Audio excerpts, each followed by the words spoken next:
During your research, be patient, inquisitive, but above all, attentive to detail. Many injuries are visible at first glance, but sometimes they can be cover for more interesting stories. During your research, be patient. Many injuries.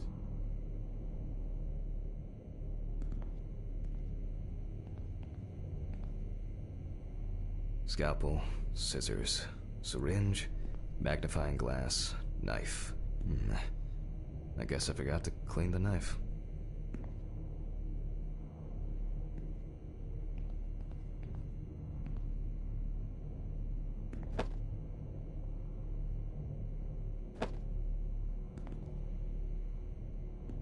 I wasn't sure it would amount to anything, but the World Wide Web has been a blessing for speeding up my work. I wasn't sure it would amount to anything, but the World Wide Web has been a blessing for speeding up my work. Let's start. Always wear an apron, mask, and gloves. Goggles are a must when the job is splashy, and in case of sharp accidents, it's worth having disinfectants at hand. It's true that you won't get ptomaine poisoning straight away, but if your liver or kidney aren't doing well, you may end up with diarrhea. The cadaver is placed on its back on the autopsy table. The pathologist stands on the right of the deceased. Make sure that all the necessary tools are always at hand so that you don't have to run around looking for something, like I do all the time. In the process of revealing and securing forensic evidence, it is difficult not to interfere with the original condition of the deceased. Written and photographic documentation plays a vital role throughout the entire examination process. And lastly, remember that nothing teaches you self-narration like working with the dead. So get used to that fact soon. Everyone will think you're talking to yourself. During your research, be patient, inquisitive, but above all, attentive to detail. Many injuries are visible at first glance, but sometimes they can be cover for more interesting stories. Now, onto the police folder. That will contain all sorts of pertinent information as to who the deceased might be and what potentially happened to them. So, let's take a closer look, shall we?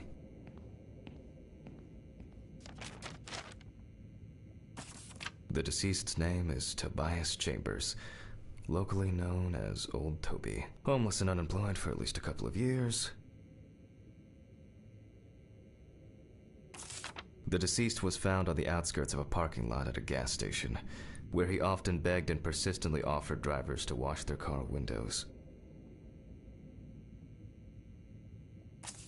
The body was noticed by a station employee during the morning shift. Initially, he thought that someone had thrown some boots and a coat in a nearby ditch. It took him a moment to recognize the pile of clothes as the body of a man. He worked most of his life at the local port dealing with unloaded cargo. He was fired for being drunk and starting fights. His son runs a hardware store on his own. His wife left him years ago. They both had no contact with the deceased. Signs of libation were found around the body. Empty bottles, traces of an inept attempt to start a fire, and a scattered makeshift blanket. That's it.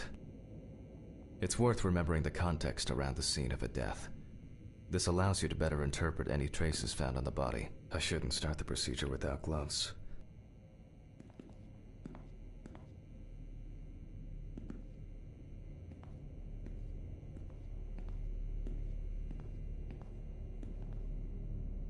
Now it's our turn to take some pictures for our files. If I can just remember where I left the camera.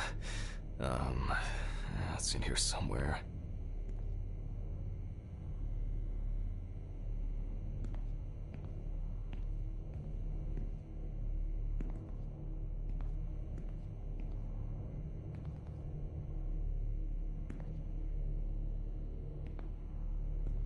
Aha! There you are. I knew it was here somewhere. As I mentioned at the beginning, before we begin the internal examination, we need to document the cadaver and the condition it arrived in. We begin with a full body photo. Try and stick to the top-down rule, but this is not always possible. Let's keep in mind it's all about the legibility, not the perfect frame.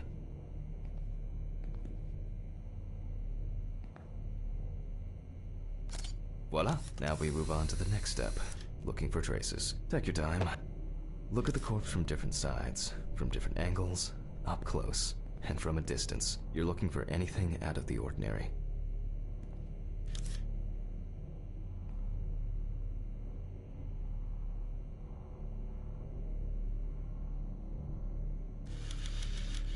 That's something interesting. It will be necessary to check whether this injury was severe enough to cause damage to the brain.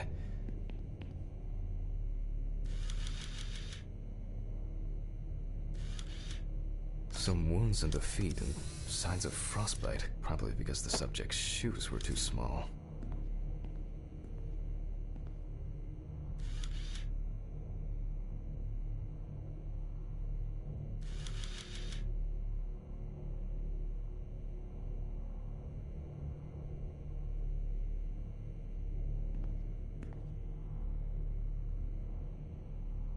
The boiler-yield wound looks old. I'll take a closer look later.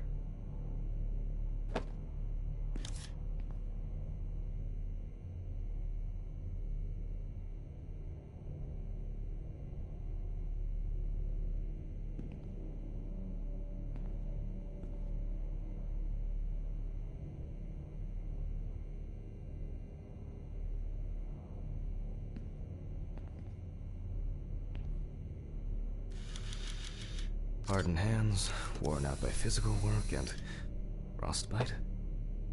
In a moment, we will check which of our initial observations will be worthy of further consideration. But before we get to that, I need to write down some basic data.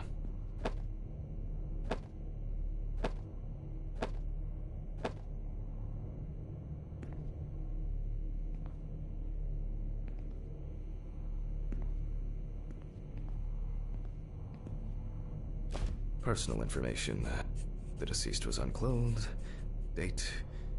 Okay, as you can see, I note everything down on previously prepared forms. Every pathologist must keep a detailed record of every step of the autopsy. This not only allows you to track the procedure, but also collates the results together, upon which you may back up your conclusions. So, enough of the boring prep. Let's begin by taking a closer look at the spots I photographed earlier. For this, you're going to need a magnifying glass.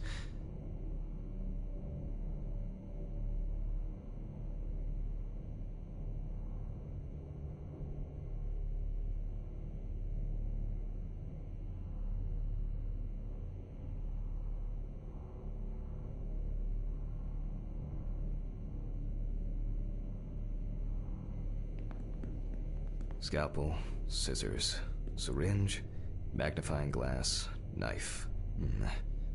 I guess I forgot to clean the knife. Scalpel, scissors, syringe, magnifying glass, knife. I guess I forgot to clean the knife.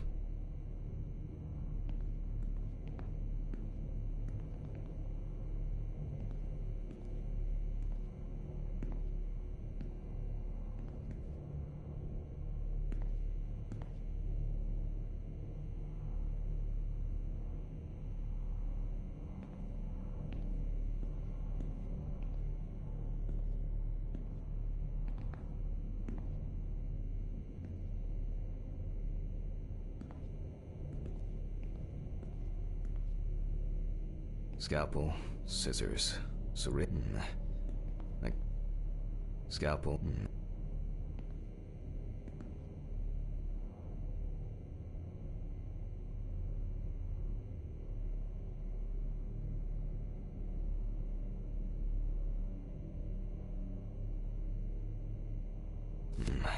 Which spot first? It looks like a burn mark. No doubt painful, but it's not pertinent for this case. Here we can see frostbite on the fingertips. We can tell by the characteristic skin color.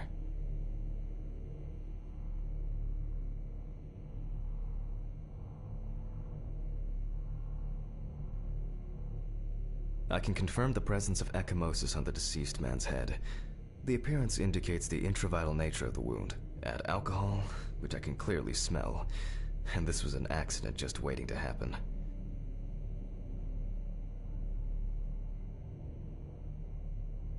Definitely a painful mix of frostbite, abrasions, and blisters. Old Toby had been wearing shoes too small for him for a very long time. That's if he wore any at all. So far, there are a lot of superficial wounds, but only one serious injury to the head. Let's go back to our notes. First, I mark the location of the injuries and make notes for each one. So...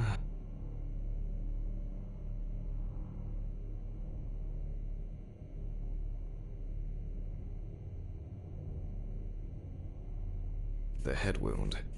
Definitely if Toby's body was cold for a prolonged period. We're not in frost season yet, but high humidity, even though this type of wound didn't contribute to the deceased's death, we're still required to record it. As you can see, we don't have much to go on. Let's write down what preliminary causes of death we can think of.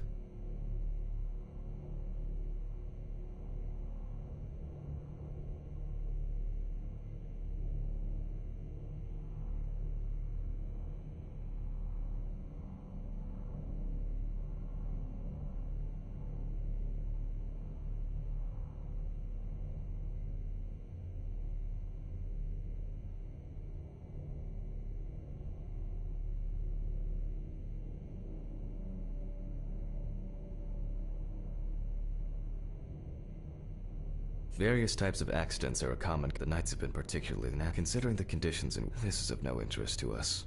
Since the deceased clearly smelled of alcohol, I'll add alcohol poisoning to our list.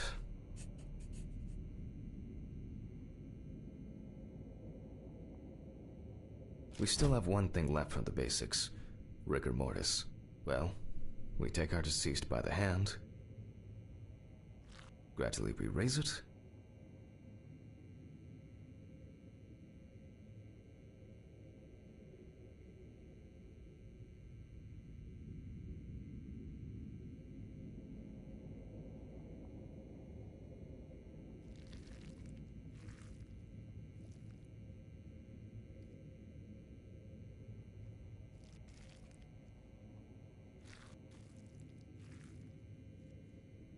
now let it go. As you can see, the hand falls loose. What's the conclusion? Death must have occurred more than 72 hours ago. The police information appears correct.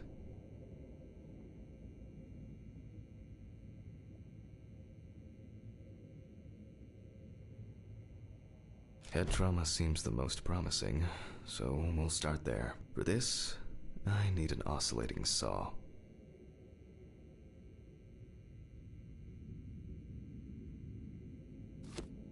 The cut is made from ear to ear.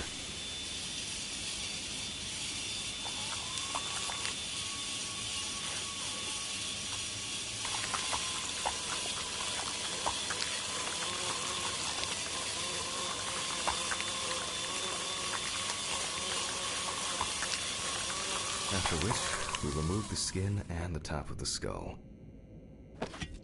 After the basic examination, we can see that the brain's cerebral gyri in both hemispheres are symmetric.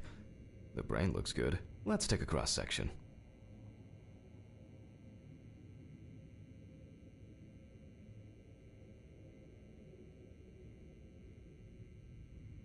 Some pathologists prefer to examine organs without removing them. However, for me, it's much more convenient to examine them on a board, which we'll do now.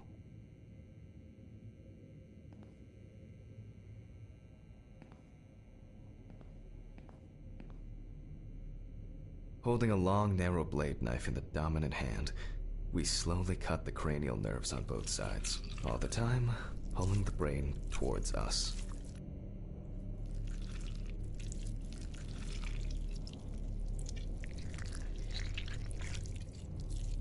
So far, so good.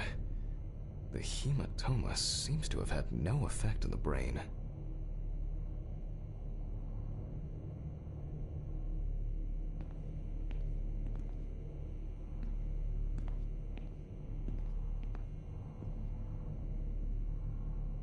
We can rule the fatal accident out as well.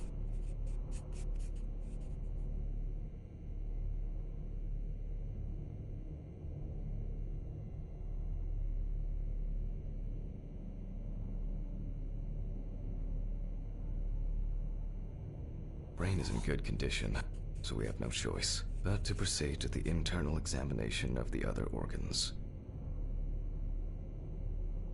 I grab a scalpel from my kit. The incision should be in the shape of a letter Y. We use a deep cut to reach all the way to the ribs and to penetrate the abdominal wall.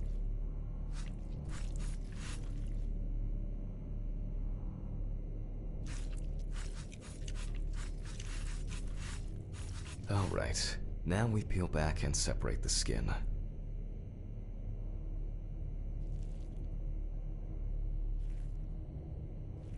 Now, we need to remove the ribs. We'll need the loppers for this.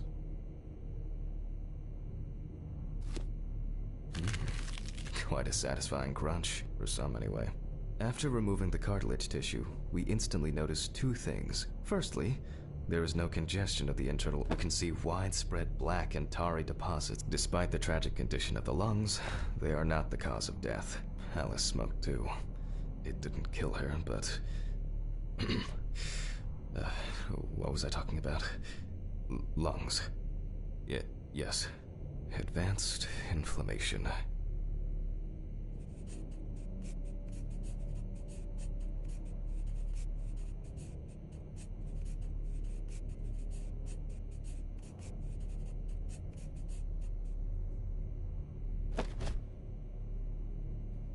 What now? The syringe. Now's a good time to collect some samples. Specifically 3. From the eye, the heart, and the bladder. 5 milliliters from the left ventricle should do it.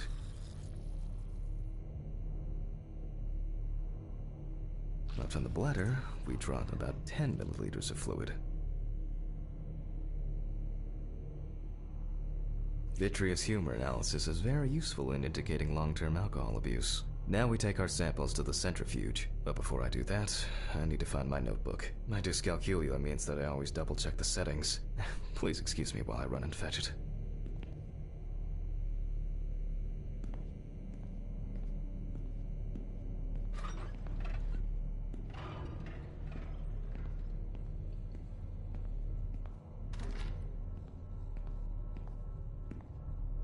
This whole thing is covered in stains. I should check this out under the microscope sometime.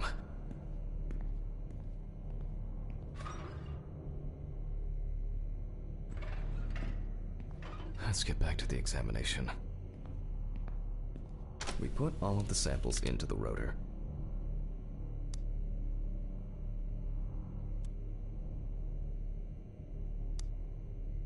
Now, we set the appropriate time and speed.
Okay, let's roll.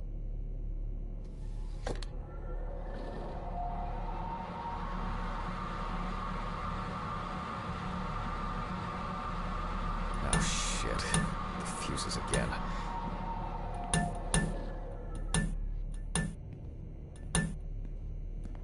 Where were we? Oh yes, the blood alcohol concentration. Let's see what we've got here. Everything's separated as it should. Our lab is closed until tomorrow after the last, incident. However, considering that Toby's favorite eau de parfum appears to be ethanol, I'm guessing the results won't surprise me at all.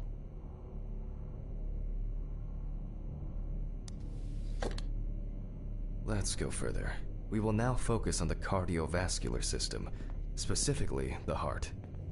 We remove the organ and examine it closely. We look for dark hypoxic areas, clots, or other elements that stand out as abnormal. At first glance, the heart looks fine. The pulmonary trunk and aorta seem to be in good condition. There are no pathological changes that would have contributed to Toby's death.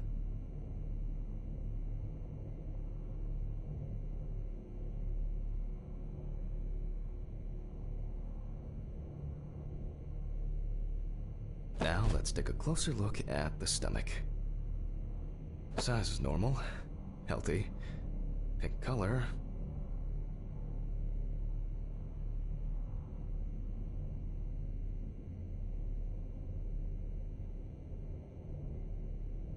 And as expected, the stomach has no major external damage. We must now cut it open and inspect inside. We will do it carefully so that its contents do not spill out. We open the stomach along the greater curvature, from the heart to the pyloric end. Oh, I already feel like there's something left inside.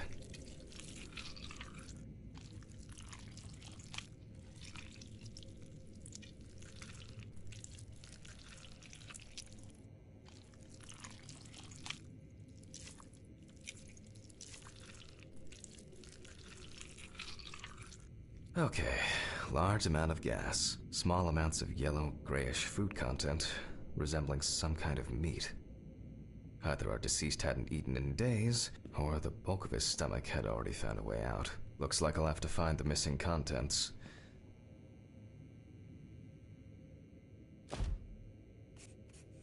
There are two ways here. One is obvious, and the other is...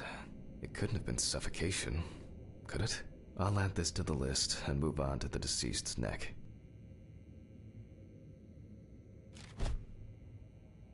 At first glance, the trachea looks normal. Same result as with the stomach. The external inspection doesn't tell us anything. This time we'll cut on a tray. While cutting such a small organ as the trachea, we must make a precise incision.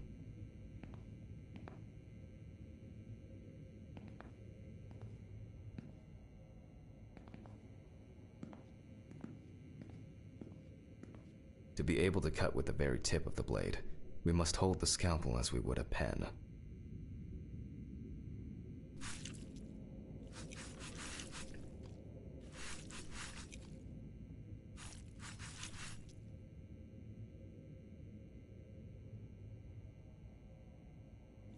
And after careful examination and deduction, we've got it, a clogged trachea. It's time to summarize the whole thing. Based on the report and preliminary documentation, it's safe to assume that the deceased passed out after consumption of alcohol and then fell asleep on his back. Then, the gastric contents refluxed and flooded the airways, causing death. That's why we don't forget about the recovery position at dorm parties.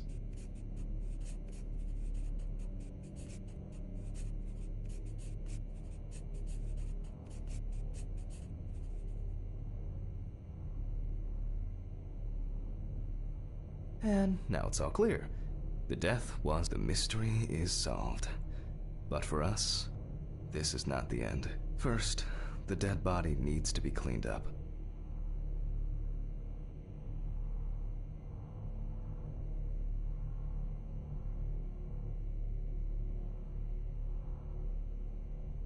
For this, we will need to close the body and grab the needle. First, we unroll the skin flaps, and then we sew the deceased back up. I'm using the baseball stitch technique. This stitching method is very strong and quick to do.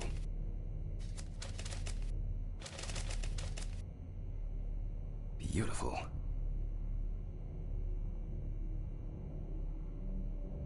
Now we say goodbye to the deceased and put them safely in the fridge, ready for the next stage of their journey.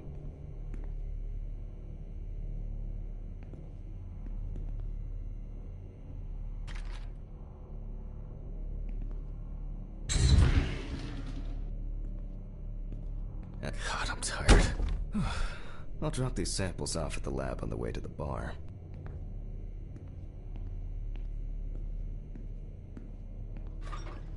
I'll call Steven. I don't feel like drinking alone today.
Forgive me.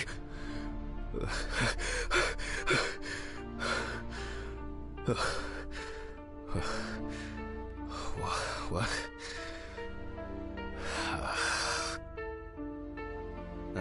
Fuck. I should take my pills.